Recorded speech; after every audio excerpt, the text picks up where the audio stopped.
시청자 여러분 안녕하셨습니까? 주님과 함께 5분 묵상의 시간을 갖겠습니다. 오늘은 사도행전 25장 말씀을 묵상합니다. 본장에서 사도행전의 저자는 이곳에서 바울이 재판받기까지의 일련의 과정을 서술하였는데 사도행전을 통하여 바울 시대의 법정의 모습을 살펴볼 수가 있습니다. 재판장들도 육하 원칙을 제대로 따져서 신문했던 흔적이 있습니다. 왜냐하면 바울에게서 죽일 만한 죄를 발견 못했다고 라고 판결한 것을 보면 그렇습니다. 다만 자신들의 종교적 교리와 율법적 갈등에서 일어난 일만 가지고는 사람을 죽일 수 없다는 판결입니다. 그러나 유대민족에게 환심을 사기 위해서 로마에서 파견 나온 관원들은 바울을 핍박하는 쪽에 서서 일했던 것도 사실입니다.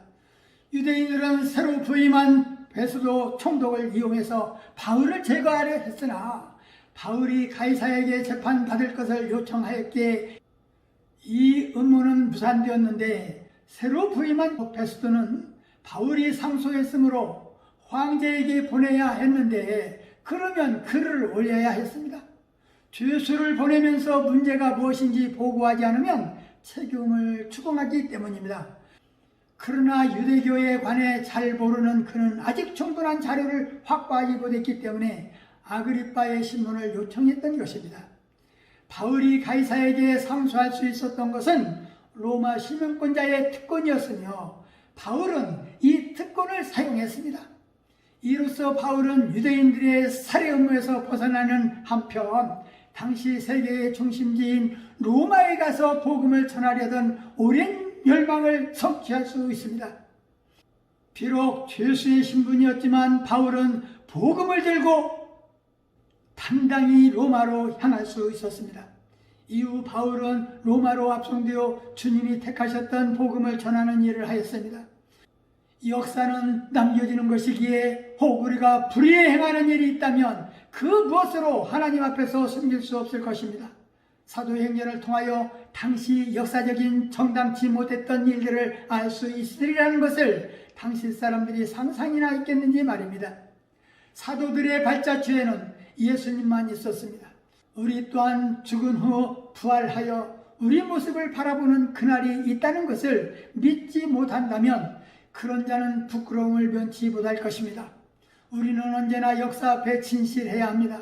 바울이 감옥에 갇혀 있을 때 높은 사람들과의 대화에서 두려움 없이 나사렛 예수를 증거했던 것은 그의 생사를 하나님께 전적으로 맡겼기 때문인데 사도행전을 요약하면 땅을 팔아 사도들에게 바치기로 약속하고 그 돈의 일부를 빼돌렸다가 죽음을 당한 부부 이야기와 스데반의 순교하기 직전에 성령이 충만하여 하늘을 우러러보며 한 이야기, 스데반이 순교 이후 바퀴를 피하여 흩어진 그리스도인들이 복음을 전했으며 제자들이 처음으로 그리스도인이라 불리게 되었고 바울이 허리띠로 자기 손발을 묶고 바울이 예루살렘으로 올라가면 체포되어 순교하게 될 것이라고 예언한 사람이 있었는데 누구였는지 확인하는 것도 사도행전에서 묵상하며 얻은 지식이라 생각됩니다.